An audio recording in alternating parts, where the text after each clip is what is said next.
All right. Hi, everybody. Welcome to a Studio Bridge presentation of one of our one of my past acquaintances and one of my favorite people, Mr. Dustin Diarnault. Dustin, thank you for doing this. I'm very excited to have you here. Before we dive in it too far, I'm going to make the suggestion that or the plea, I guess. We do these for the industry for free. If you could give us a like, it would really help us out. So thank you. Thank you for listening. And most importantly, Dustin, thank you for being here. I'm looking forward to this time together. Um, for those of you who don't know, Dustin is a phenomenal character designer and visual development artist. Dustin's based in Los Angeles. He has worked on various projects. The most important, I'd say the most identifiable uh, being The Book of Life, um, the final season of Samurai Jack, Maya and the Three, and Nickelodeon's upcoming Teenage Mutant Ninja Turtles. I have a hard time saying that. Kevin Eastman would be upset with me for that. But it's just come out, right? You were telling me right before we started. So first of all, say hi. I've been doing all the talking so far. Say hello. Hey Um, everybody. John, I'm really honored to be here. It's always a pleasure to hang out with you. This is the excuse for me just to get more time with you. Um, well, it was, it's fun setting these up. We were just having a cut. You messaged me last week just to catch up, and yeah, I thought, okay. We started talking. I was like, you know what? I should be recording this. that's a But new era. we got to have a great talk the other day, and kind of backfilled of what's going on in your life, and that's important. I think very much part of my community. Dustin and I met. I think we just decided it was 2007 Yeah, when you were attending Ringling, and the Illustration Academy was on their campus, and you did 2007, 2008 at the Academy, I believe. yep, yeah, man. I was part of that. I remember when I first met you, I lugged in this huge oil painting to show you. You think it was before the Academy even started. It was like you gave the presentation, talked about the Academy, and I made you look at this awful oil painting. You're like, can you help me? You're like, it was like the size of like my art table, it's gigantic. You're like, oh boy, you need to come to the academy. I think he told me. All right. Yeah, I got this program, this course that's going to help you out a little bit. You need Uh, it specifically. that's funny. It was the great Brett Watkinson line, and he'd look at a piece of artwork he didn't know what to say about, and he said, "I'm sorry, but you're in the jungle, and I'm not coming in after." Yeah. So Now you were a great student, hardworking, ambitious, and very aware. And then that's the kind of the mechanisms, the things that you have to as a student, just kind of be kind of a sponge, be kind of willing to explore and try anything, and that's a big part of it. I have a couple of things here. This speaking of the academy and kind of taking a yeah, step back. Um, this was three pieces that Dustin did. I don't know if they were the first year or second year. I got a feeling the one on the left was the first year. Could yeah, be. you'd say. Um, and it's an assignment we give called the flat assignment. And I think Dustin accomplished most of that with cut paper, painting, taking polish and finish away, and just learning, kind of learning pure constructive picture making, controlling the picture plane, learning that a picture is a collection of shapes. And you certainly became aware of that. You became a good designer. The piece in the center, I remember it well. Taking an idea, going through the process of doing your thumbnails and your value studies and your color studies, and getting to a finished piece, applying abstract design to those pictures also, wrapped in idea. And then the third piece is we did a lot of figure drawing. We draw 2 or 3 nights a week for 3 hours, and it was a big part of it. and Mm, even the figure drawing process was kind of different than most people teach figure drawing. Uh, yeah, learning how learning how to see things in shape. Um, totally. yeah. Yeah, So I remember it blowing my mind watching. I forgot who was doing the demo. I was watching them carve out, just using the new pastels, just to carve out the form, and I'm like, I've never seen anybody do that. Usually they're building the construction or doing like, traditional drawing. And I was like, this looks way more fun. Like automatically, I'm more into this. And I think, I guess you could say that by looking at a lot of my work, I've always been gravitated towards the graphic style of stuff, like graphic art, all that stuff. So seeing you do that, or watching, the instructors do that, was like, oh my God, I can make figure drawing like this more, much enjoyable. So yeah, yeah. really, That was like my father conceived that idea of drawing that way. yeah, I don't know if it's been taught that way before, and I'm sure everything's been done before. But that was he thought, well, pastels would be great because they're a very active material.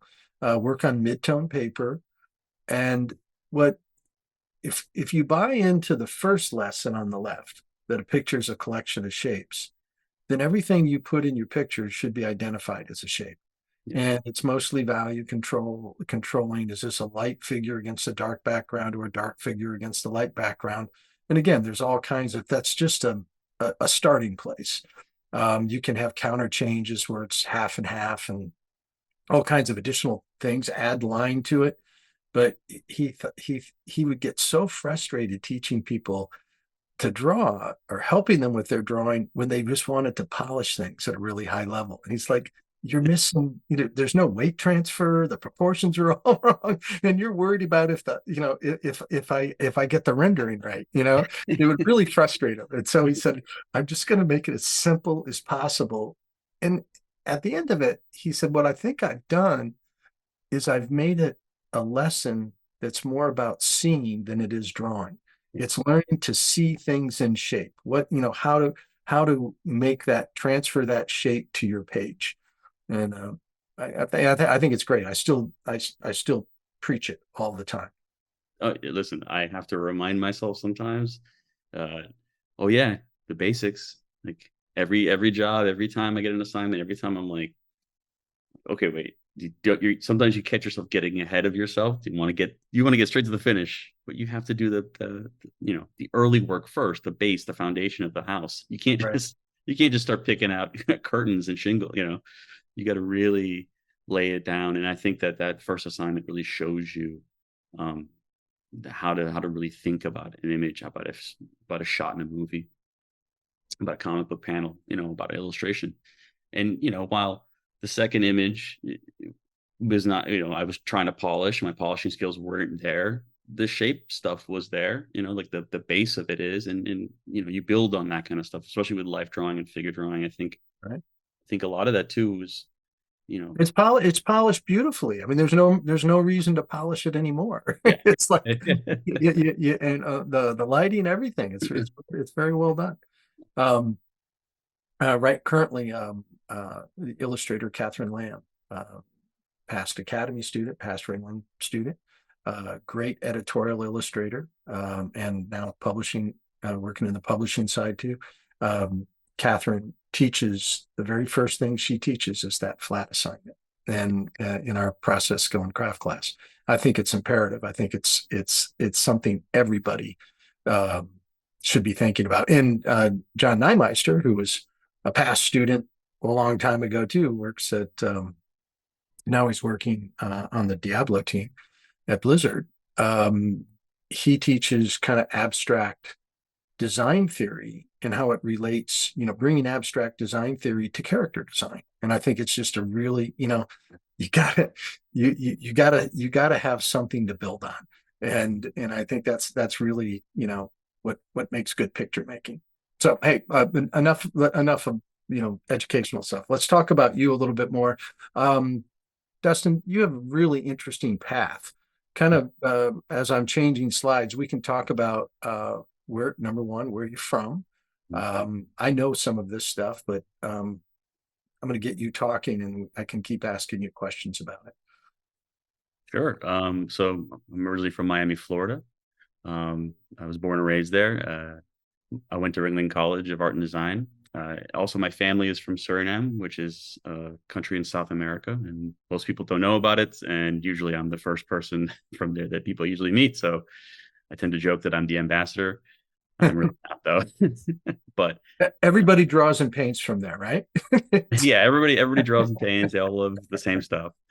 But no, it's just a very beautiful, rich culture, and I love it. So I'm always proud. I actually went back recently, and it's just like it was nice to get back to see my family and roots and stuff. So I'm very proud of it.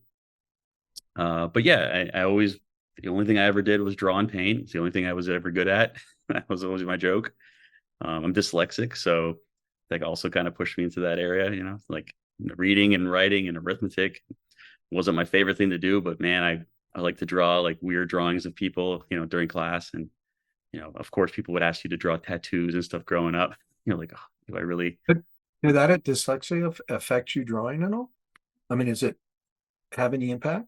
I think, and it's what I've thought about is in the impact in the sense that it made me not good at these things. So I just fixated on something that I got praised for and was good at, initially. But I do think that dyslexia, from what I've understood, is it allows you to think very three-dimensionally. Like it's a weird thing. Like I could always remember and understand big concepts and big things that are like complex systems, but I couldn't like articulate the details and stuff, but I understood what was going on. Hmm. A little example of this, it's kind of weird, but when I would spell, I could spell autobiography easily, but there and there I would forget. And it was just like one of those things that kind of, and I'm not even that heavily dyslexic. It's on the, I guess, the lighter side because there are people who really, have a hard time, but it does creep up every now and then. Like I'll spot typos in sometimes my text messages and stuff. And I've even trained my iPhone to to misspell stuff at times. So Hmm. it's definitely there. But yeah, I don't know. I feel like if anything, it helps me understand complex things like environment design or breaking down the form and stuff like that. Like I can really study something very well, and I think that's because of dyslexia. I had to work harder than everybody else to kind of understand concepts, um, and I break things down really easily, and I can chunk them together almost. But but yeah, I guess that's what it really helps me in terms of art. That's interesting. We were talking about drawing, before we started. I was complimenting you on your drawing, and it's like if anybody, I most of the people I interview kind of say, "Well, I've been drawing most of my life." It's part of, that was an interest of mine. If anybody were be able to wear that as a badge of honor, I think it's you. Your drawing style so personal, and I was kind of apologizing to you a little bit before we started that it's like I don't know if I picked up on it enough or if I even was aware enough when I first met you that of how good your of how personal your drawing was. And I look at it now and I'm just like, oh man, does it totally relate? Does it all? And it's become such a personal thing and so much about what you do as an artist. So um, thanks for not listening to me. I appreciate that. Keep doing it your way. Well, Uh, that means a lot, and I already told you that really does mean a lot. so what are we looking at now? What's up? So this was my senior thesis. So I had finished the academy first time, and then we had senior thesis, and I had George Pratt, the famous George Pratt, as my instructor, and so we're all inspired by George and comics and Wolverine and Batman and stuff. And so I was like, oh, I wanted to do comic books. That was my main goal in life when I was a kid. I was like, I want to be a comic book artist. That's all I want to do. So for my senior thesis, I kind of found like a couple myths, and I decided to take one of them. I think it was an African myth, and I just wrote it out as like a cool rough script, and I did a short little comic based on that. I was inspired at the time by a lot of Mike Mignola's work, and he was drawing heavily from myths, for the Hellboy series. And so that's kind of where this genesis came from, and just being with George and watching him.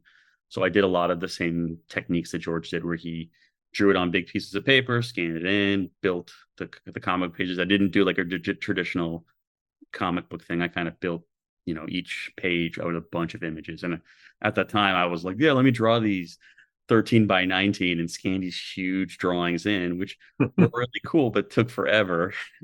and and then I even did some printmaking stuff where it was like, I think it was acetone rubs, which are really bad for your health. But in art school, you don't care. You're like, yeah, let's use tar. Let's throw anything on there. And So when I first it was about the same time, maybe the year before, I met Francis Vallejo. I've never seen anybody have more paint on their body.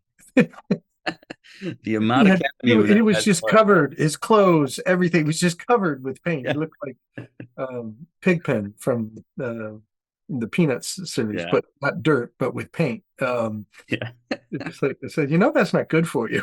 yeah, yeah. He was always like that too. It was on his face. I'm like, dude, you're getting phthalo blue everywhere in the apartment. I gotta clean it up. So you had a great crew of students around you. The best, the best. We don't have to talk about every image. If it's anything that you want to say as things are going by, please say it. Yeah, So but I want to mention the guys because I actually think that that's the main thing that you where you grow the most is when you have your peers. I really believe that. It's like, yes, the instructors are important. Yes, going to school and doing, all these techniques and all this stuff, but the camaraderie and you as a group of artists together, like working with like Oliver, Francis, Eric Bonhomme, like all of Tyler, like we were all in the same together, in the trenches working together. And it wasn't just illustrators. There's the graphic designers, my buddy Willie, Magic Jihad, animators like my buddy Javi. Like we were all together, and it's like this cross pollination of art. You're just excited to be with people who are like minded. That's the biggest yeah, boom, I think, in terms of growth. that's one of the things I always thought, and and it really is the kind of the seed that we've planted in our online program. Yeah, It's that community. Being able to see what everybody else is doing, be able to communicate with them. It's a little bit more difficult to do in an online it is. setting, but the academy was like, Yeah. uh, on steroids that way. It's Boot just like, camp. well, put everybody in the same room. And, that was my, from day one, I always said, everybody's got to be in the same room. We had an opportunity where people could go and work in dorms and, in their own studios. And I was like, no, what's the point? What's the point? You got Gary Kelly walking around this room. Yeah.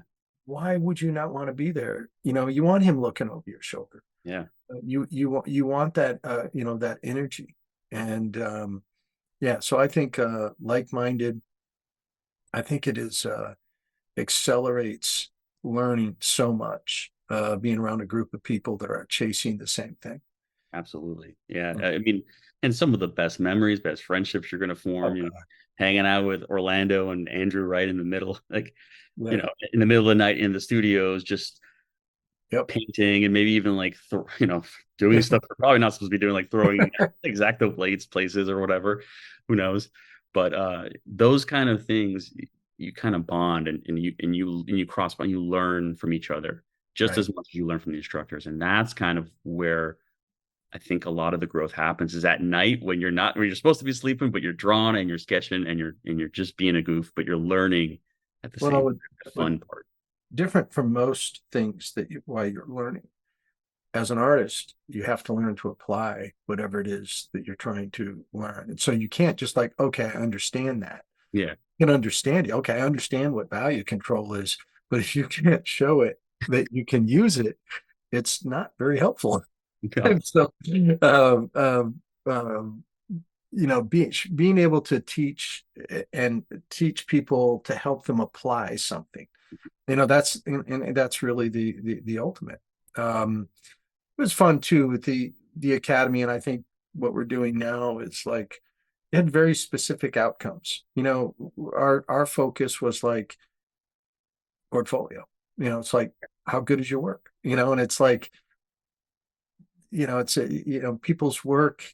You can see somebody's going to get there, Mhm. but if they're not there yet, um, it, you can see it in the portfolio. I mean, it's like it's the truth teller on everything. The industry, I mean, it's an industry driven, the industry is all driven by portfolio. It's like what you're capable of doing as an artist. Yeah, So no one cares about your degree in this industry. That's uh, irrelevant. But they want to see, can you put up or shut up, the student loan company's mine. they want you to think so, but Yeah, tell you from personal experience, it does not matter. yeah, yeah. Again, the world is changing. There's more opportunity everywhere to customize your education in almost any direction you go. Um, uh, what are we looking at now? So yeah, so we've kind of skipped through, we kind of went through a couple pages or two Yeah. pages of work. This is commercial design work. So for after real excuse me, back up. So after the academy, after I graduated Ringling, I went to the academy a second time, which was right before I go off into the wide world of being an adult. And I got an internship or apprenticeship, I should say, at Real Effects Animation Studios in Texas. And so I was hired along with another friend of mine named Aaron McGuire. We went there as apprentices. We learned how to make pretty much we learned the animation pipeline, and we worked on a lot of commercials and VFX work. So they were like a VFX house in Texas, and they still are. They're still around. They've changed a lot since then, but I feel like we were there for the best times when we were real scrappy and early on. And so we would do these style frames for commercial pitches. I think this one was actually a freelance job for Vitamin Pictures, which I don't know if it's around anymore. But a lot of the times, you work with great people. Danny Del Purgatorio was the creative director on this piece, I'm fairly sure. And he went on from Real Effects to go work at Vitamin. And he would hit me up every now and then to do some style frames at night for various pitches. And the commercial industry works in kind of like spec work, which unfortunate, which is not the greatest, but what they'll do is these advertising companies will have a client and they'll say like FS, they'll be like, hey, we need a new commercial spot, 10 seconds, 20 seconds, 30 seconds, whatever, minute 30. We want a whole campaign, hit up all these VFX or post houses to see who comes up with the best idea for the pitch. Give them the brief, give them the rough idea, and then all these companies do a whole little like portfolio bid, and they send their work. They do all the spec work. Like this is the idea. We're going to have this kind of environment and what have you with this red and gray tones, and it's going to work this way. And they block it all out, and then hopefully they get the job, and then they actually get to do the actual thing. And even you pitch an idea and you hope it's great, and most of the time they end up butchering it or changing it completely. Or sometimes I've even seen them take someone else's pitch and be like, hey, you do that, and you're like, that's so not okay.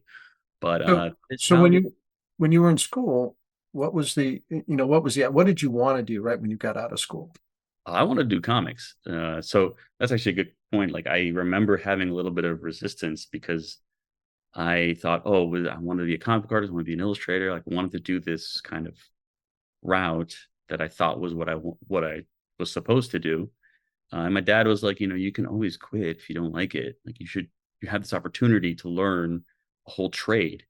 Go. And so I went and I found I actually fell in love with it. Like I love the idea of making films, and whether it's commercials or short films or television feature films, making movies is a lot of fun. And uh, So, so like, were you like had your eye on the visual development world when you were in school?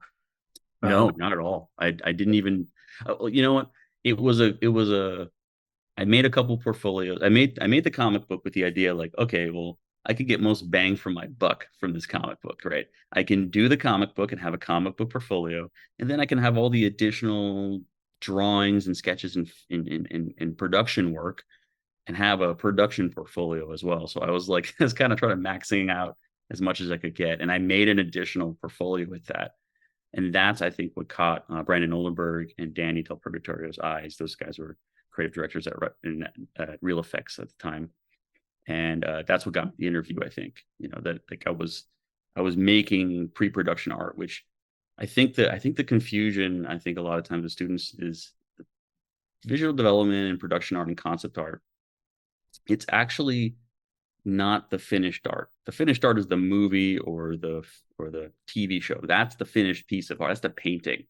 Mhm. You're just doing all the studies and all the legwork to figure out all the stuff so we can make the final image, which is the moving picture. Uh, Mhm.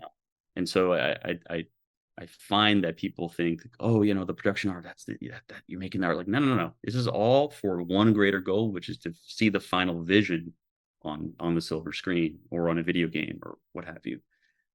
And so that I think that is like the work, like realizing that and realizing that, oh, I'm doing all the studies. You're doing all the process work. That's what you're doing as a concept Right. artist. Do you find it, I mean, because I know most of like concept artists and biz dev artists, um, most of the stuff they make doesn't get made.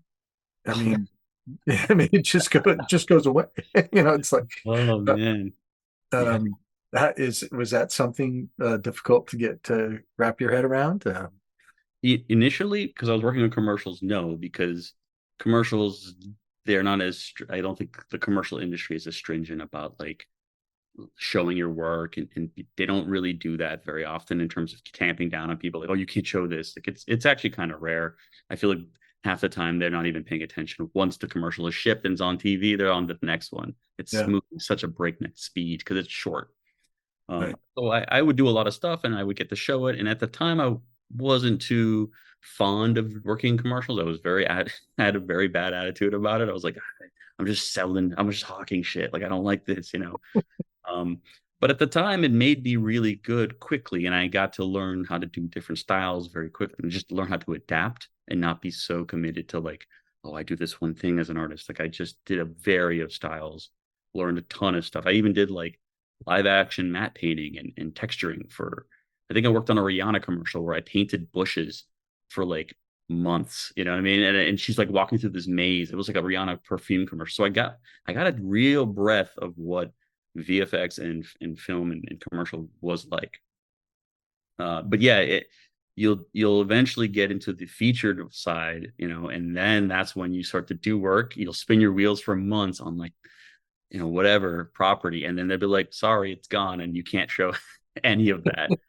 So it took a little bit, but I kind of still, it doesn't bother me as much. I mean, as long as some stuff gets released, I'm okay, Well, I guess. that's interesting. I think it's interesting what you said about talk. You made a statement in there. It's like, uh, I could really start learning about, whatever you were learning about in the studio, that process of, conceiving, whatever viz dev aspect to an IP you were working on, whether it be Mhm. character, environment, or whatever. Um, but that's such a funny thing. It's like you get good enough to get hired. And then it's like so many people say, it's like, okay, once I got hired, then I really learned how this whole thing worked. That's when you become like, honestly, like, it's important to go to to take the classes and stuff, but that's when the growth happens, is when you're just thrown into the deep end. You're like, hey kid, swim. And you're like, okay. I honestly, I mean, the fake it till you make it thing really stuck with me. I think you, George, and you talked about it at one point. I remember one of my creative directors who's like, you know how to matte paint, right? And I was like, yes, I do. No idea what I was doing. I literally Googled the word matte painting. I had no idea what any of, and I had learned on the job. So as you go, I think life is the biggest teacher for sure. Yeah. But somebody made the analogy, an illustrator uh, who's passed on said it's like, I worked so hard to get good at this where people would hire me. Mhm. I felt like I was just like chasing my tail and just committed everything to it. And he says, basically what I did was I built these tracks and now the train's running down the tracks and I'm riding the train just trying to stay on. I just Yeah, thought you're that just holding on for dear life. because I'm just on top of this train trying to hold on. That's Because what, exactly what it what feels like. his response was like, once he got good enough, people started hiring him and he had to be good all the time, but really fast. Yeah. Yeah. And just, that's how it works. Yeah. So this is 2016. Yeah. So by now, I think I had left Real Effects. I moved out to California. I'm working on Fairly Odd Parents, which is a show on Nickelodeon. So I was a prop designer at the time, and I was still doing some commercial work. I was moonlighting. Uh, and my buddy Danny came up to me. He was like, "We're doing a live action shoot for Cedar Farms. It's like a Halloween Horror Nights kind of thing." And they were doing a commercial. So he's like, "We're gonna get like a really big time horror makeup guy to do all the makeup. So just give me some really cool grotesque characters and stuff for this spot." So I got to just bust out, like, my favorite thing in the world is ink and markers and just drawing on a big pad of paper. And I just drew all these weird, ugly looking monsters for this short. And it was pretty cool. Like these are kind of bouncing all over. I put these Yeah. in the order that you sent them to me. So Yeah. I don't know if they're in perfect order or not, but you definitely uh, drawing, styles got to relate to client and your personal drawing. It's like I feel like it's still in the holster at this point. Um, um, Maybe the last page, yeah, but Yeah. I know it's coming. Um, Yeah. So I guess I always, whenever I have any kind of, when I have to talk about my career, I guess, is I have to kind of do it in chunks because commercial is such a different animal than television and film. And you have to do so many different styles and learn, like, you just be very, very flexible, wear different hats, so to speak. You do one day you're doing type design on live action footage and you're just kind of like figuring out how this NOS commercial is going to work.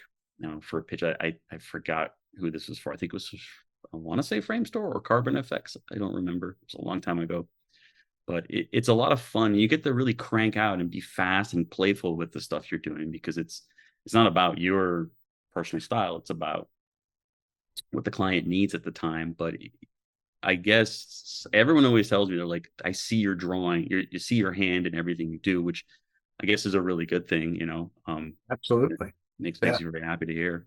Yeah. Well, it's, something like this, they're not going to see as much of it Yeah. as they would other assignments. Yeah. Something like this, you might see a lot of Yeah, it. exactly. And you got to decide when you're going to give them the best of you and when you're just going to give them what they need. And I think that is the part of the commercial artist. This So, had to be like sorry. a crazy like change and opportunity too. Absolutely. I guess I should back up and say, so I was on the commercial side for a long time, just cutting my teeth on that. And at the time, like I said, I was not happy about it. But looking back, I think that was one of the best things that could have done for me because I learned a lot about, making films and making short little films, right? Commercials and picture making in general for that. And then I got to work on The Book of Life with Jorge Gutierrez. He came to Real Effects and he wanted to make his very personal movie.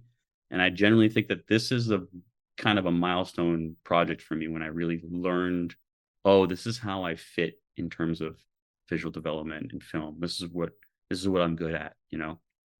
And I had a lot of fun. Like, I got to do, we were a small department, so we got to touch every little aspect of this movie, from characters, environments, and I wasn't, as you remember, I wasn't the biggest painter. And so this is probably the first movie where they really were like, no, you're going to paint and you're going to finish these paintings. So I think I spent like forever on this General Posada, I believe. I labored over this thing, but that's what film requires of you. You don't get a week to kick this out. You get a month, but you have to make it amazing. It has to be film quality. So So this kind of brings me up to something I should have asked maybe a little bit sooner, but that's a good time because you can definitely see change and difference. But what have been some of your biggest influences, from school, young professional, some of the artists that you mentioned Mike Mignola. Um, I think when I really think about it, Mike Mignola, Hugo Pratt I was a big fan of him. George introduced me to him. Sergio Topi, I love his stuff. Uh, I'm a big fan. I'm more of a fan now than I ever was then. But lately, like Frazetta, I actually like to look really? at. Yeah, lately I've been kind of going back and looking at that older sci-fi stuff. Um, I mean, a lot of the Image comics, X-Men, all that stuff. I mean, I just devoured all that as a kid. So that was really like the basis. And then, big chunk is also Gendy Tartakovsky, Samurai Jack, and Bruce Timm, from the Batman animated series. I think those two really kind of shaped a lot of the stuff I was doing like later, like in my 20s, for sure. Darwin Cook is another one who's huge for me. So I think those three, I think like there's like it's a hodgepodge, but then on the top of that sits like Magnola, Darwin, Bruce Timm, Gandhi. I think Well, those, that's cool. yeah, And again, I know you've had the influences of so many others too. I mean, the things you got from school, from the academy, just being around George and Francis, and you walk by George Pratt, you're going to learn something about yeah. him. even if you You even if you bump don't up want to, against you're him. learn something. Yeah. George's my favorite line of George Pratt is, "Hey man, you got to check this out." No, yeah, yeah. When he said that, you realized your day was over. Hmm. You were going to be shown artwork for the next 3 or 4 hours. I mean, Yeah, that's just how it went. yeah. Um, Cancel your and plans. You're yeah, gonna sit here. You're gonna learn.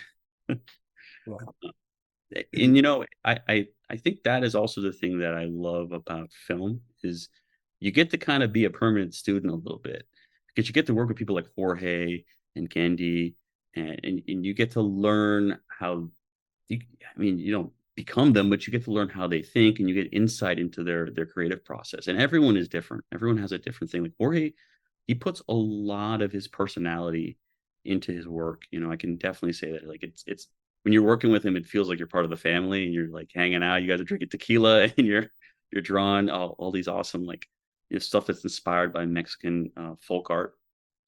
And so that's the big touchstone for a right. lot of Book of Life and Maya and the three is a Mexican folk art. So you learn about the culture, you learn about the individual, and you every production you work on, I generally feel like you take something away from it and you put it in your toolkit. Sometimes you throw away like I didn't like all this stuff, but you know what? This was a really cool, and you put that into your art box. Very cool. But yeah, so you got to do everything, props, paint, Everything. yeah. Very cool. It's interesting. It's like I wouldn't think of like of you as a student like doing orthographics or turnarounds and the type of work that you were doing. I didn't relate that to it, but I see it afterwards, and it's like you had to learn how to do that. Yeah. I mean, with Jorge specifically, he's like, here's a Picasso painting. Now make it 3D, kid. You're like, oh my God, how do I do this? And even I'm sure the 3D guy, I mean, I know the 3D guys were like, oh my God, how is it gonna work? But the art should inform the final product, and they did a really great job in that movie to get it to where it was, you know. Yeah, we've had some of the best experiences I've had just, and me learning from our character design program and having, and more in some of more the advanced students, I'll have a 3D modeler come in, Mhm. a speaker, and they'll review the 2D work from our students. And it's like the ultimate. It's like, can I make this or not? Is the Yeah. information right? Can I articulate what's going on? It's like the ultimate measuring stick. So that's a fun process. My favorite thing is to when I think about it, is like what people think character design is and what it actually is. It's too that the perception online for the student coming into the industry is like, I'm gonna draw the cool pose. It's gonna be awesome stuff all the time. No, man, you're drawing black and white T poses, front, side, quarter. It's gonna be one after the other, and you're just turning them left and right, and it's not gonna be fun. And then if you do phenomes, which is like the AEIO, like, oh my God, I gotta draw this again for every single character.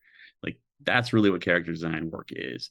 Only the lead, character designer gets to be, oh, I'm gonna do the cool, you know, Jorge Gutierrez, Nico Marlet drawing that everybody like wows over, and then you have to do the grunt work to make it feasible for the 3D guys to make it into the real thing. So Yeah, it's got to be made, right? gotta be made, and you're doing that work, kid. Like, all right, man. But it helps your draftsmanship so much. I mean, you're drawing figures from every single angle, making it animate and move in 3D. So yeah, so this is when I was on Fairly Odd Parents. I was a prop designer, which was also a lot of fun. And I actually think the prop design, position is one of the best kept secrets in animation. Everyone wants to be a character designer or a painter or whatever. But man, props is the best. Like it you get to draw cars, you get to draw swords, and you draw a lot of cell phones. I've drawn a ton of cell phones. Well, Especially, what a great prompt, hillbilly road rage. yeah, It's like, exactly. Yeah, it was a great show to work on. George Goodchild was the art director, and uh, Butch Hartman was the creator, and it was a great gig right out of Real Effects, where I was doing everything under the sun. I was there for a while, even after Book of Life, doing different projects that will never see the light of day, like we talked about, and then getting to work on a show like this, where what you're making is going on screen, you know, within a couple months, and that was a cool experience. okay, so where were you living at the time? Did you leave Dallas to go to Nickelodeon, or did you stay there and work remotely? How did that transformation work? So I guess that's actually a good saga. I was in Texas for a long time, and I was trying really hard to get out here because you can be at one studio for the rest of your life, or do you want to work on new things? So slowly there was a slow exodus of the art department from Real Effects, and I finally I think I did a lot of moonlighting where I did some freelance work for random projects, and I was doing a lot of double duty. I think I even was teaching for you at the time too. At one point, teaching like it was storyboarding Yep. for that. Yeah, it was a lot of fun. But then I got this job, and then I moved out here to Burbank. So this is when I finally moved to California for this show, which I was on the production for about 6 months, and then they were like, "We're shipping it to Canada. You guys are done," and I had to find a new job. But you know, that's showbiz. Got you out there. Yeah, I did. Yeah. Um, I'll keep rolling Yeah. through stuff here. And then the next job was Pig Goat Banana Cricket, which I got to be character designer on it, which is vastly different uh, than what's it called Fairly Odd Parents. Uh, this is from the artist Dave Cooper, an amazing painter, amazing illustrator, and he and I think at least Johnny Ryan pitched the show, and it's a crazy wild show with such intense character, designs and stuff like that. I can't believe someone animated this, but it was a lot of fun, and you got to really flex a different part of your brain when you were designing for this. That's very cool.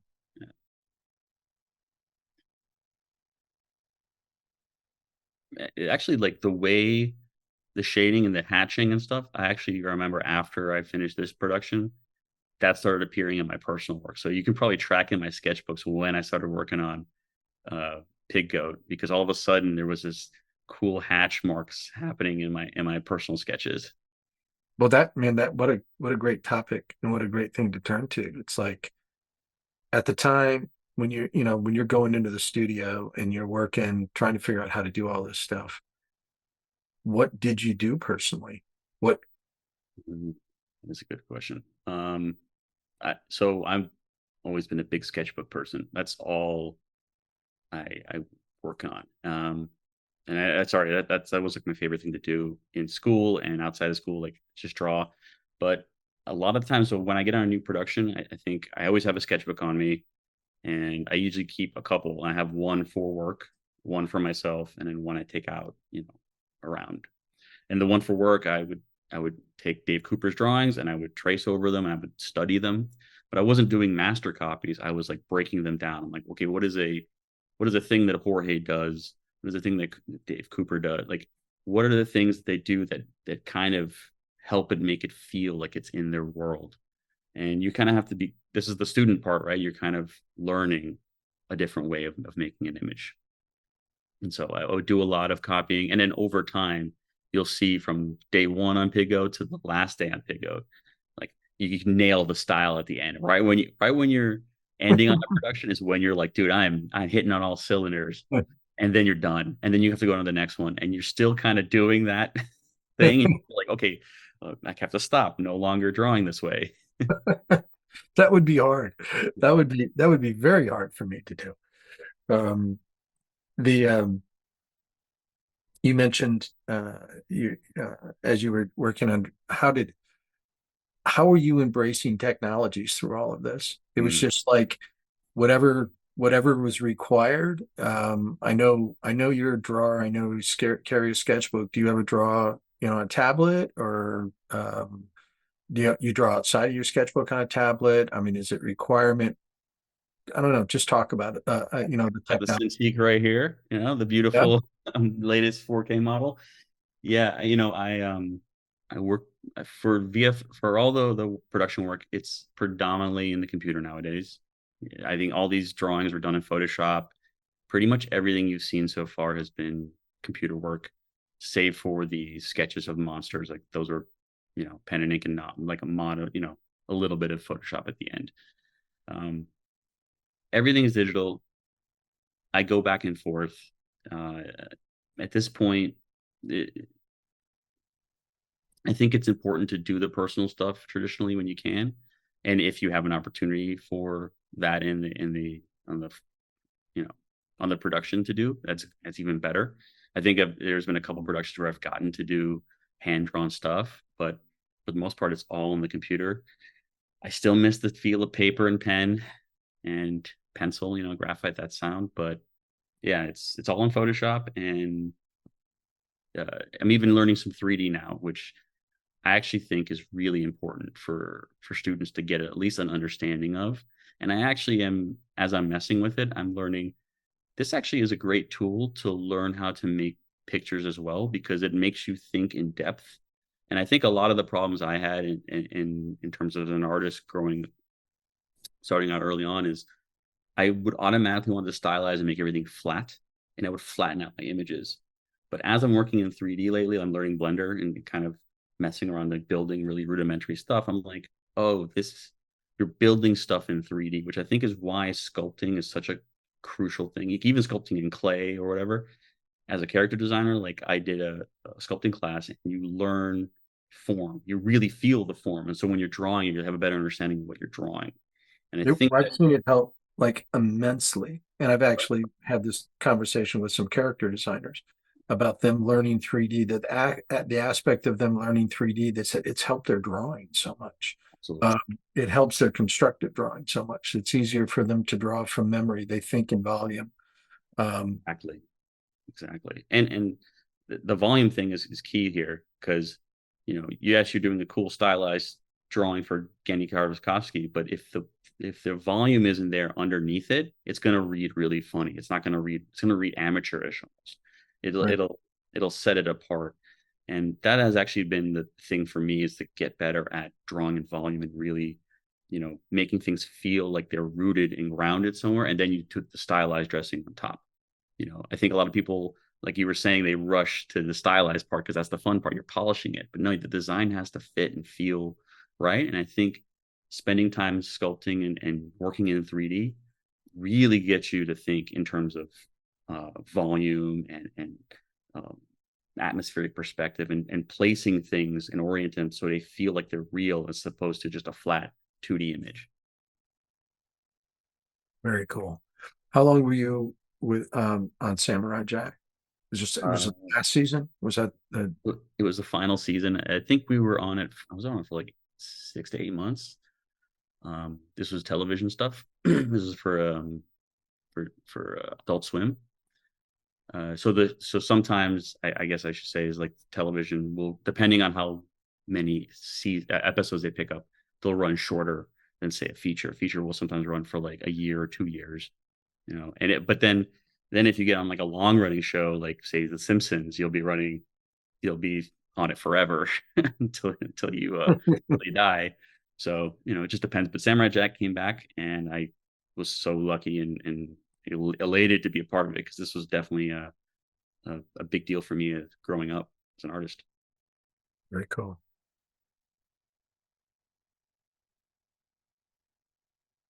really fun stuff. Yeah, it was fun to learn. I got to work with, Craig Kelman, learn his character design from one of the industry's best. He's amazing at what he does. And a lot of these guys come from the Hanna-Barbera school, where like school of thought, where they're really about simplifying, and that shape language was the basis, which is pretty much the first the first assignment in the academy. It's all about shape and read. Right. Very cool. Um, I have I have like questions besides artwork that Yeah. I need to sprinkle in. It's like you've kind of talked about the first one, embracing technologies, but the second one would be like uh personally, what do you enjoy doing away from artwork? What do you hobbies, travel, whatever. What is it that really gets you going?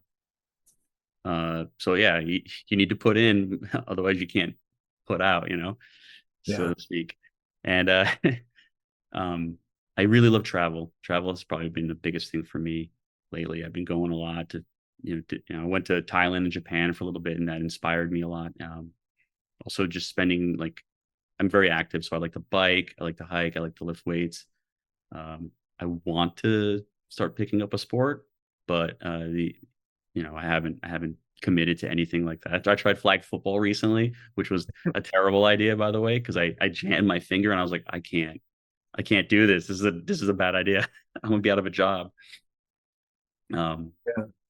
and oh yeah, and I'd be remiss if I didn't mention I love Muay Thai. I was doing Muay Thai kickboxing for a while, and that's a big release for me. I love that. Well, you can't get hurt doing that. So Oh yeah, right. Well, you'd be surprised. Like I felt like people were getting hurt more on the flag football field than they were in yeah. in the Well, dojo. I have Mats. a friend who's an orthopedic surgeon, and he said the killer, the killer for 40-year-old males is softball leagues. Yeah, I could see that. People think, oh, I'm 20, I can get out there, I can, and they, the Mhm. just I had a friend, we were at our son's, this was 7 or 8 years ago, we had our Yeah. son's high school football game. And he turned to me, and we both were athletes. And he turned and looked at me. He goes, "When's the last time you ever ran as fast as you could?" And that's a really funny question for somebody who's 55 years old. It's like intentionally? Yeah, like what? You want me to really do this? No, it's just not something people quit doing. And I run and exercise every day, but it's Yeah, not like I go out and do sprints. yeah, It's yeah. like, You're you not know, trying to beat your last that's mile, that's right. Yeah, right? you don't want to beat yourself up. You don't want to hurt yourself. Oh, Yeah. I, no, I I've been thinking about picking up tennis. I've been toying with the idea. I just haven't committed to that's using right it. there with now I'm in my early 60s, Mhm. and I've played a lot of tennis. Yeah. And all the guys that I grew up, or not grew up, but since our 20s have been playing at my level. Mhm. There's hardly any of us left. Oh, It just beats you up. It's does it it's like, really? well, it's like playing basketball. I mean, it's a high impact, side to side movement.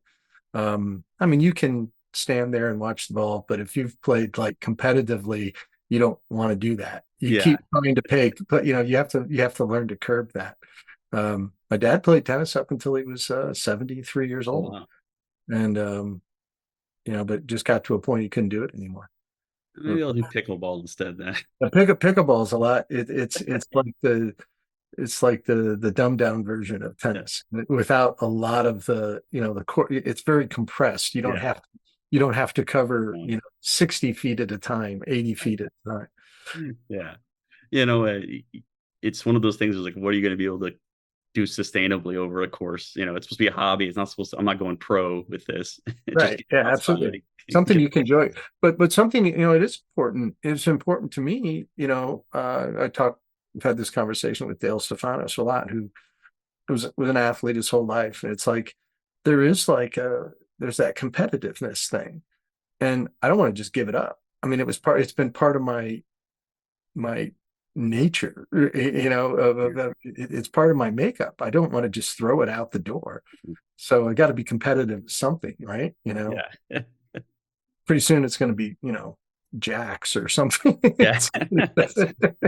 Solitaire. Yeah, something you don't pay, something that doesn't hurt me all the time. Dominoes. That's the next thing. Yeah, Uh, yeah. these are so great. Thanks. Yeah. So I guess this is all from Samurai Jack. Uh, I was gonna say that. Oh yeah, so this is for Unikitty. Before I forget, from Samurai Jack, I went to Warner Brothers, and I got to be a background designer on this show, which was actually a first for me.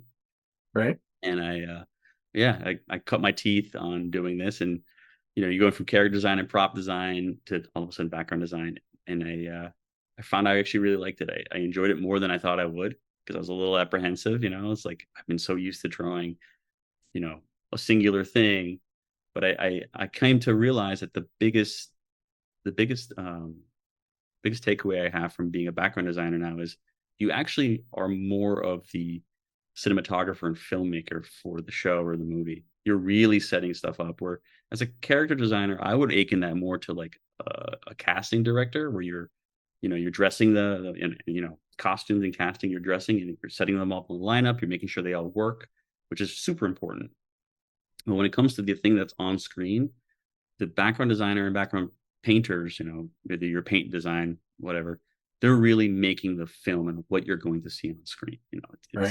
It's important. Interesting. Well, I Yeah. think, think of like about it with like children's book designers, which I think is very close to viz dev artists. Mhm. I think it's a lot of the same, you have to, the children's book illustrator has to storyboard, they have to design character, they have to design the look and feel of the whole book. But if you want to represent a book, you have to show a cover, you have to show an establishing shot, an interior if it's there, and then some type of the main character in some type of action, either before action, after action. Show that you can be a storyteller, Yeah. and it can represent traditional children's books, 17 images cover plus 16 interior, and you can represent a book with if you only show those four or five things, but Mhm. you're showing that you can functionally deliver those things. um, but I've always thought that, well, a lot of my favorite viz dev artists do come from the book industry. Yeah. Sev and Carter Goodrich and Claire Winley, people that are just phenomenal bookmakers, and it's just like a natural for them to be able to work as a viz dev artist. Yeah. Uh, Absolutely. Yeah, just something about understanding because as a children's book artist or comic book artist, you're a production artist that's producing the final images, the book, and you have to take all that stuff into account. I see it with Francis and my buddy and Oliver.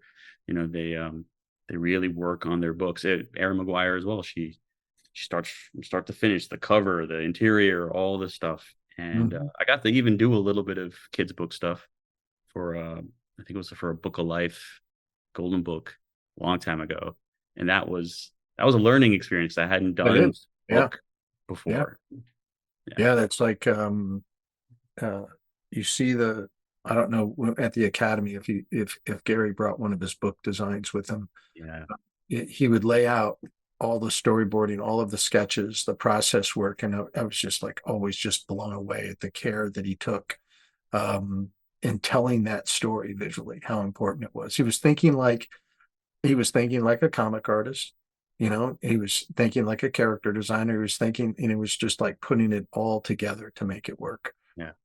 It's hard. It's You're very the hard. whole team. Yeah, whereas in film, you're just one in the whole team. The pipeline. This Uh, is cool.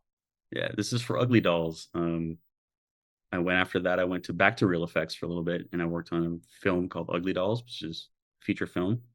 And we were trying to make this kind of plushy, squishy, felty world these ugly dolls would be living in. And I guess this is just an example of, you know, this is actually a really good example of how much work you'll do on an assignment or on a location as a designer. You'll figure out all these options. You'll go through everything. You'll have these rough layouts that you're going to try to match, and you do a full, blowout turnaround, figure everything, how it's going to work from every angle, and then in the end it gets cut. So like I did all this work for this location. I think it was Lucky Bat Tea House, even interiors, exteriors, all this stuff. And then I think in the end, it just became cut. They cut it from the film. It was like 2, 3 months of work. Wow. Yeah. So But yeah, what is your like the thing that excites you most about what if you could just do one thing, what would be the thing that would make you the happiest as an artist in working in mhm. the industry that you work in? Yeah, that's actually a hard question. I've had such a So that's unorthodox why career I asked bouncing it. around. Yeah. Um, Character design was always my first love. But I have gotten tired of it over the past couple years. It doesn't mean I don't want to do it, but I feel that environment design is really a new area that I'm enjoying learning about, and I've really gotten to do more of that environment design and paint. So I guess I would say that I would say that I'm more interested in doing that in the next couple of years with my career, because I feel like it's going to make me a better artist, and I'm learning more. I'll always draw characters for sure, but I think getting a bigger understanding of how to construct the shots and the environments and the sets, that geeks me out. And I think it has to kind of comes back to that complex system, where I like complex things. I'm like, okay, how am I going to lay this out so the shot can track through the Hmm. sequence and we can figure that out. I like figuring stuff out more than I like even finishing anything. Like if I guess my favorite part of anything is trying to break stuff down, like you'll see in front of you. What's making this thing work? How is it working? How is it gonna, this is a Jaguar Bros. Figuring that stuff out, that's my favorite part. So if I could do one thing forever and you never see a finished piece for me, but it's me breaking down and then figuring out the environment or the character or whatever, and then someone else finishes it. Well, that's cool. Yeah. That's that. I mean, it's got to be gratifying when you see it up on screen too. Yeah. I mean, of course, everyone loves to finish the finished piece and look back at it and marvel at it. But for me, it's always been the ideation stuff in the beginning, like really coming up with the concepting and sketching in my sketchbook, figuring out like the different possibilities and stuff. That's my favorite part about picture making. So this, Yeah. you Yeah. did good time. Yeah. I also think that it's kind of hard as a visual development artist to really figure out what your personal voice is.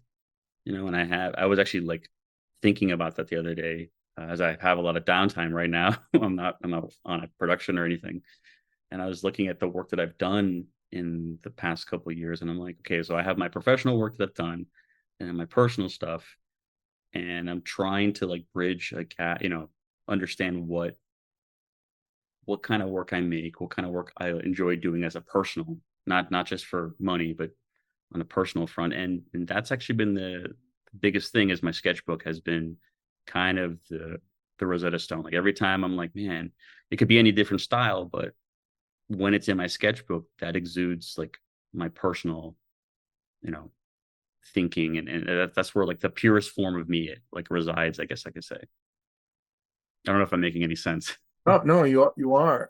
You said something there that we talked about a little bit the other day, which I think would be fun to maybe expand on a little bit, and that is you have some downtime right now. Yeah. Uh, you're affected by the strike. Um, it's the trickle down from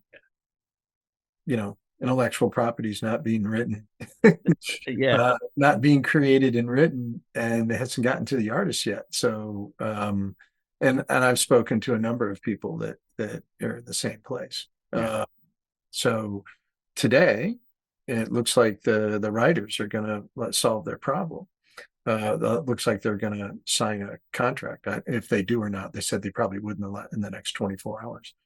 Um, I think that's encouraging, and I'm really hoping some of the things we talked about AI, um, and having some type of regulation with it, um, is probably our industry is probably going to look at that as an example because that was one of their the touch touch points in the contract for them Absolutely. was solving that. So that's very encouraging to me. We don't know what it is yet, and we don't know, but we'll see if it's encouraging or that they just throw in the towel. I guarantee you they didn't throw in the towel. Yeah, I can't imagine they would have. Yeah, I think the copyright thing is a major, because I think, you've talked about Carl Ortiz going in front of Congress and talking about it. I think that the copyright stuff is going to be the biggest deciding factor on how this stuff gets adopted and used. It's going to dictate the Right. future of it, but it's coming. Yep. It's not going away. It's gonna change some careers and change some lives and Yeah. maybe bring additional. You don't know what's going to be.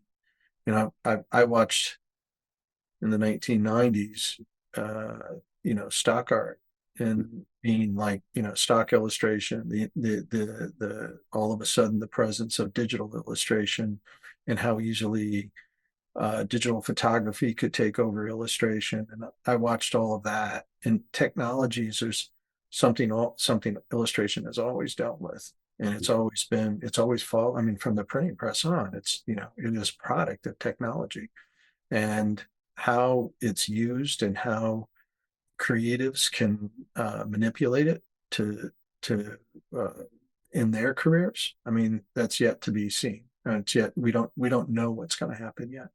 Um, we know that it's going to be different. So you got to pay attention. Um, Yeah, definitely. so it brings up some other questions. We don't have to we could talk the rest of an hour, another hour about AI, but Yeah. and not really say anything either because we don't really, we don't know. I'm not an expert on it, any means. Right. Just have my opinion and things I've listened to others they're much more aware of it than I am.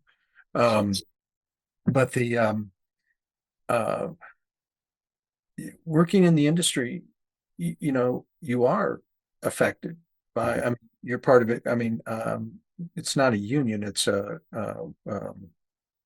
what's the right term? Guild. Uh, Guild. Yeah. Yeah. Um, and the guild is uh, it relates to that part of the industry. Yeah. So it's just not, it's more than just making a picture for yourself or being a freelance artist and, selling rights to a magazine or something. There's much more involved. Um, Maybe you could talk about that a little bit and when you became part of the guild and what it's meant to you, all that kind of stuff. So yeah, the Animation Guild is the one I'm part of, and you know, being at Real Effects and being part of the VFX industry isn't. They don't have a guild, so you kind of are at the mercy of your employers, and whatever they decide. And I think I was like salary, and it was great, but then also they got a lot of work out of you. So sometimes you were literally working for free because in the sense that you have now worked longer than 40 hours and you're well into your own personal time and you're not getting compensated for it. Uh, Depending on where you are on the argument about it is what it is. But the guild does a good job of making, you know, it, especially for animation and film. It, I think it really works for this industry. Is it keeps it at a steady pace where you can keep up.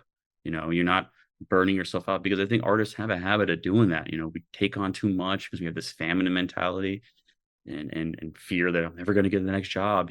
But the guild kind of helps keep things, in a steady pace where you can digest it and make this a living.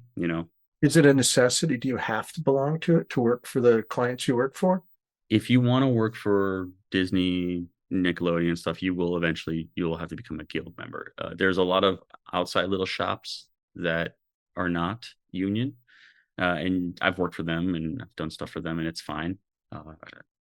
You can do that as well. But if you want to work on the bigger stuff, you're going to have to be a union member. And our union is separate.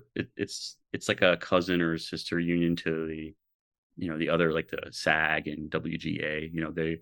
They have their own thing. And whatever they get kind of trickles down to what we're going to get because I think we're up for negotiation soon.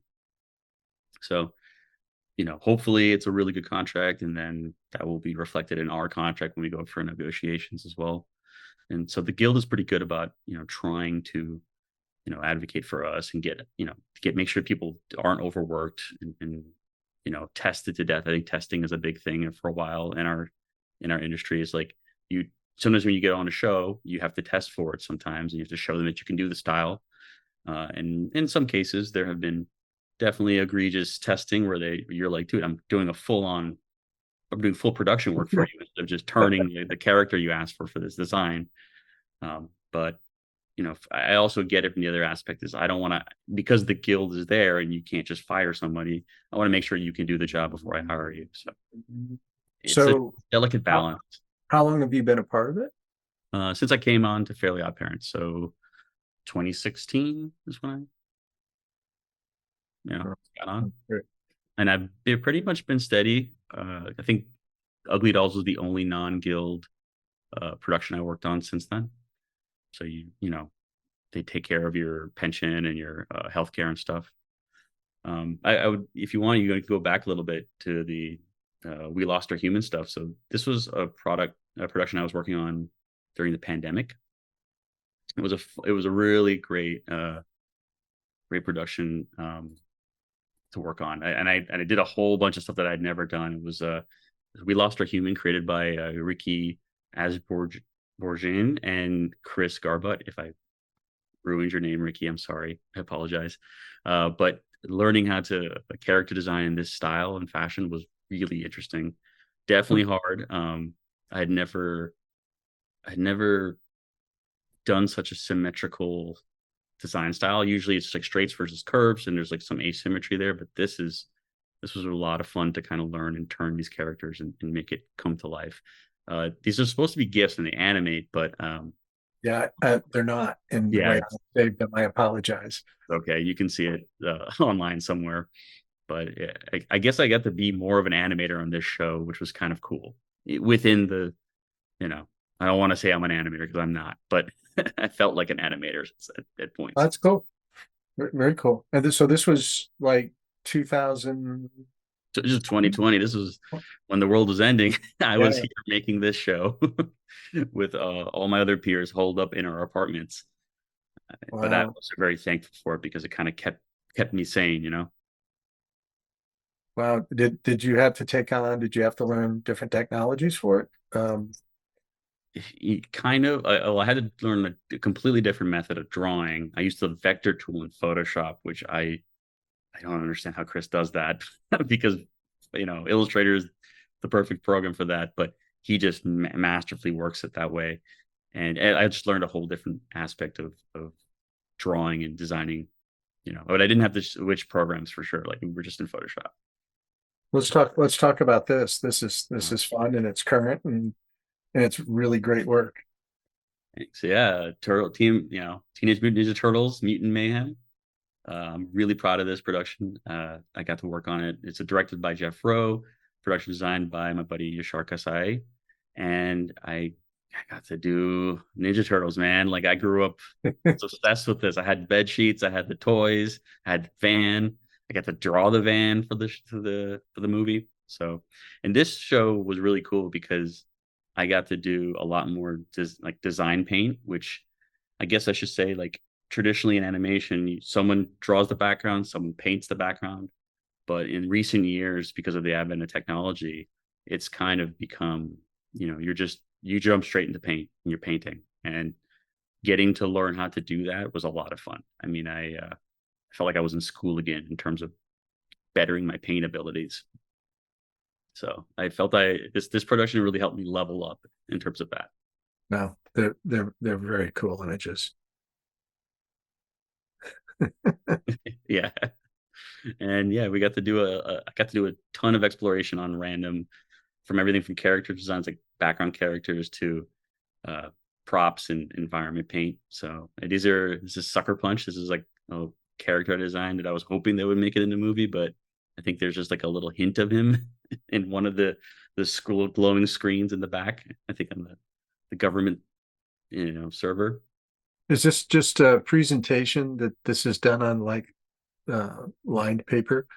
Um, And so on every show they usually have a template, Right? and the template has changed a couple times on the production of the show. And I think when our art director Arthur Fong came on, he was like, "We're making a show about kids, and we're trying to channel the energy of drawing on paper on like your notebook. Yeah. So like Yeah. that's what I want all the art to be on." And so we started doing that, and it immediately made everything feel more like it reminded you like this is the style of the movie we're trying to do, which I actually think is really important and is a little lost when you're working from home, is being in the studio with your peers, working together and trying to get on the same page in terms of style. It is a lot faster when you're face to face. I can lean over and I look at what they're doing. I'm like, oh, you're doing it that way. Like, let me try that. And you Yeah. kind of collaborate more We just versus, sorry. we just recently did a talk with Wesley Burt, and he talked about the same thing about being in the studio with other Marvel artists. And it's like, it's great, being at home and working. He said, but God, it's just, seeing what everybody's doing. It's it flows easier. You get fired up. You're like, oh, I want to draw now too, versus when you're by yourself. I mean, it's just silence or a YouTube or podcast. Like you're like, I need, the camaraderie. And that stuff reminds me of the academy when you're hanging out at 3 a.m. with Yeah. Yeah. I miss those days. absolutely. I don't know But the 3 a.m. part I miss that much, but I no, get that on my own.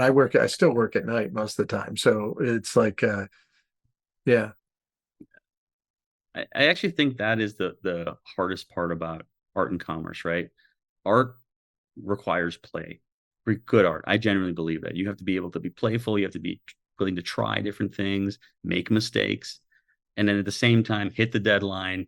You know, present your work correctly, be professional, and that is the hard balance we try to do. And you know me, I'm probably the least professional person you can imagine, but I well, try my best. that's not true. I know. um, um, the It reminds me of a conversation.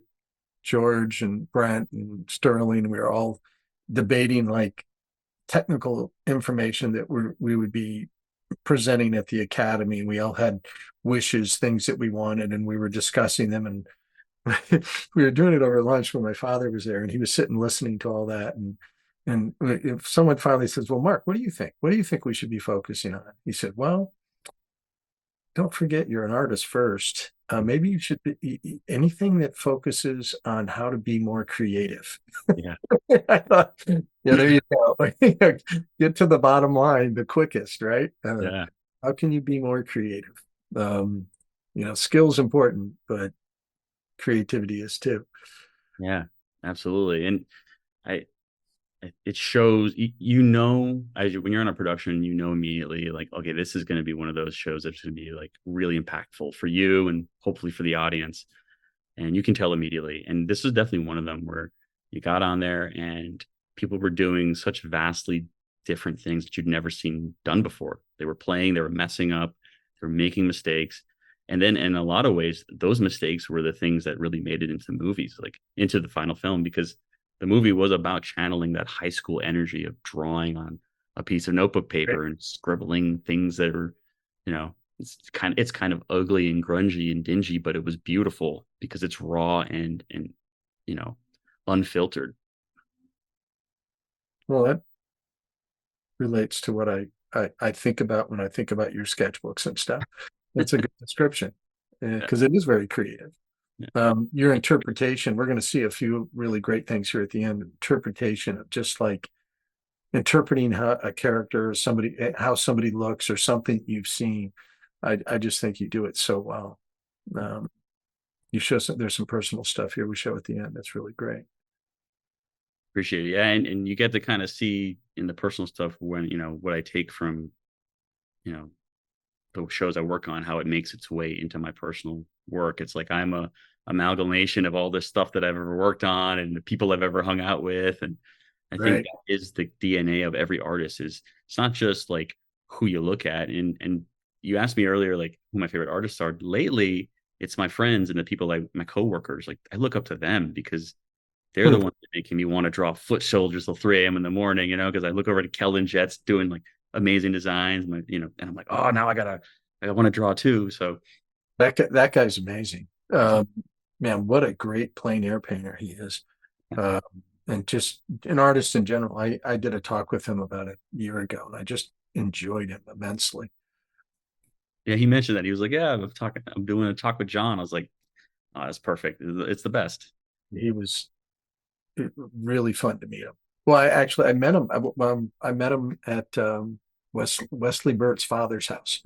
And Wow, Wesley was having a party at. He threw up every Spectrum Live. He threw a party, and Timmy and I would go to the party after the Spectrum event was over. And I met so many concept artists there. And Kellen was somebody I met. it's awesome. Small world, It is a small world. It's a small business too, right? totally. Yeah. Uh, World's not that small, but our industry's pretty small. yeah, yeah, I kind of And like it that way. Everybody, and everybody, then the even smaller for the people that, like-minded people gravitate towards, yeah, like, oh, you get it. You get what I'm doing. Exactly. Yeah. These are so cool. Yeah, my favorite part like of doing this was like maybe like the little advertisements in the thing. So if you zoom in, you could see like I was trying to make it feel like I Uber Eats advertisement, and you get to put like little. I don't want to say sneak in anything, but you're putting little bits of things that you've seen over the course of your life. You're like, oh, I totally know exactly what map I should put on there because I was there with my sister in New York not too long ago. That's So fun. yeah, I was actually in New York when I was doing that painting, I think. Oh, cool. Well, that's perfect, actually. Yeah. So These are now great. we're getting into, sorry, I didn't mean to interrupt you, John. Go ahead. I was just saying we're getting into like personal work. So this is kind of stuff also taken from, when you do have downtime and you have the energy to work when you're done with your 9 to 5, sometimes you get to kick something cool out. And in terms of a personal piece, this is my childhood bedroom, myself, my brother, and my little sister. And I think I was like at the height of working on Samurai Jack at the time. So a lot of that is Wow. fused in this. And I think I did this for a gallery 1988 show, which was about like retro video games. So Great. yeah, Cool piece. I carry a sketchbook everywhere, and sometimes when I go to concerts and stuff, I'll even have a little sketchbook. Really bust it out. It's like sometimes it's this big, and I'm drawing like the people I see. And I took it to a Run the Jewels concert, and I drew a bunch of drawings as people are moshing around me. I'm sitting there with like a pen, like a weirdo. But then I went home and I was so inspired by the production and all the lights and everything. I did a piece based on it. And this, you can see the pig goat influence here, like that shading and hatching. Very cool. Was it a good concert? It was a great concert. I've seen him a few times since then. Is that Big Mike or Yeah. I? Yeah. Yeah. That's Mike and then El Producto. Yep. I've drawn them in our open drawing night Oh, and you did? got to learn about and listen to their music. Yeah, it's cool. It's great gym music, man. It's perfect. Yeah. I know where this is coming from. Oh yeah. One of my favorite movies. Great movie. Good. I love your interpretation of it. Thanks. Yeah, I mean that scene with Ray Liotta, like it's a quintessential. You nailed it. He's a funny guy. Yeah. Funny how. No, I honestly like that kind of stuff. Really, like film really inspires me. So when I've been watching a lot of live action film, and that kind of really gets me inspired. And then of course when I go out in Hollywood and I walk around and I've seen people, like the people on the right, that couple, I literally saw them walking down the Hollywood Walk of Fame, and it was June. It was hot outside, and they were wearing fur coat and leather jacket. How are you surviving? Like That's great. I was inspired. I went home and I drew. I think I went to my desk and drew something immediately. That's funny. Yeah. So I didn't see I, young. I love the draw. I love the drawing in the middle. I think it's great. That's at the either the DMV or at the car repair shop waiting, and this guy was just on his phone. Everybody's on their phone now. That's fun little painting. So this is when we're getting into some travel stuff. I started making myself travel because it was taking vacation is not normally what artists do. We tend to be workaholics. So I finally just decided I'm going to take a big trip. So me and some buddies went to Thailand and Japan, and I was like, all right, well, this is an opportunity to do some, amazing like life drawing. And I took my paints, little, you know, small, sketchbook, and I painted and drew my heart out. I filled up a whole sketchbook and a bunch of paintings when I was there. And this is one of the Big little. wash, Mhm. fun little painting. Thanks. Do you ever go out and paint with Kaylin? I've been a few times. I am not as committed as those guys. Like it's hot outside. I'm like, oh, you know what? I'm not coming out today. But they get up really early to go. He And it's does always some, it's interesting. I mean, his stuff, it's well painted, but it's really well composed too. It's like absolutely. really nicely designed, like this. Yeah, this is a temple in Thailand. Yeah, you're gonna get templed out if you go there. There's tons of temples everywhere. Oh, these are fun. Yeah. And then of course I got to watch some Thai boxing, which I was really excited about. I mean, they got, you know, it's like their soccer, just like their soccer practice for their kids. It's like 9-year-olds like beating each other up, and I'm like, this is how they roll over there. No orange slices and Gatorade. This this drawing up, the first one, this drawing right here, that thing just slays me. That's beautiful. Great drawing, man. Thanks, man. And then this was the rest of the time. Oh yeah, we were spending time in bars. This was in Japan. I was really happy about the trip because I came back. I would think I was needing something like that, and I came back really inspired to make art. And I put together a whole book, uh, which I'm really proud of. Like it was just my whole journey to the trip. COVID broke out when I was there. Like it was a Oh man, that's life scary. experience. That's scary. Yeah, Like, glad you got home. me too. In one piece. Yeah. I you probably met him. He probably came to the academy. Doug Chaka. Yeah, Doug got stuck in Germany for a you did. year. Mhm. And I haven't spoken to Doug in forever. I still actually have a piece from him on my wall in my bedroom. He did a You figure guys, drawing. guy's wonderful. Yeah, it's Good amazing. artist. These are beautiful. This is yeah. Afterwards, after I'm stuck in quarantine, I was just reminiscing about my time over in roaming free in Asia, and we saw this. They had this huge life-size robot in the middle of like Tokyo somewhere, and we went to go see it. So all my buddies who were just geeking out, and this thing animates and moves and lights up, and so I was just remembering that, and I just had to draw it. So this is a marker and ink drawing, and I scanned it in and did some Photoshop, stuff to it. Very cool. Love it. I love this too. Wow. Thanks. I did this last year just for fun. I mean, I was trying to, I realized I was tabling a light box, and I realized I don't have any new artwork that I have to sell. So I need to make stuff. So, I go on Instagram, you find pictures of people that are interesting. And I always have like a little repository, like a folder on my phone, my desktop with it. And I found this girl, and I was like, oh man, this reminds me of like, the 90s R&B singer. So I just, had some fun, and I applied some of the turtle stuff there. You can kind of see that kind of coming through. Very cool. Nice. Same for this. Like I was just a picture making machine those couple of weeks before Lightbox, and I was like, oh, I had this rough drawing of Cable from X-Men. I was like, That's let's see. coming up in a couple of weeks, right? Yes, and I'll actually be tabling there again. That recent development, I wasn't planning on it, but Bobby reached out and offered me a spot. So Awesome. A lot of people fighting over those spots. That's yeah, good for you. Very cool. it's because I'm local. That's why, It's like, oh, he's a stone's throw away. He can show up. Because you're good. There's a lot of local people where you are. Yeah, it's true. A lot of local industry artists where you are. Try not to have him mad at me, Oh, you see, is Francis coming? Yeah, he's gonna crash. We're gonna hang out. That's going to be fun. Honestly, Lightbox is just a reunion. That's all I look forward to. I'm just Entertainment. with my buddies. Yeah. I think this is our last slide. Yeah. Love this piece. Oh, LFA. So this is I'm starting to mess around with Procreate now, and I've been really enjoying it. And while I haven't been able to finish a piece in Procreate, I really enjoy just sketching and messing around and goofing around. And so this guy came out of that. That's killer. So let me ask you a question, a couple more questions before we go here.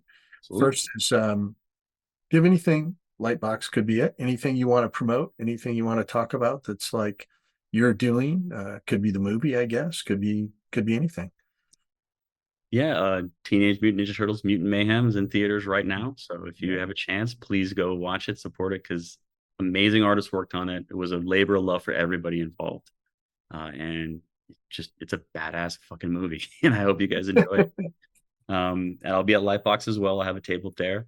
And I'm also doing a panel about television series with a few other amazing artists. So I'm very honored to be a part of that.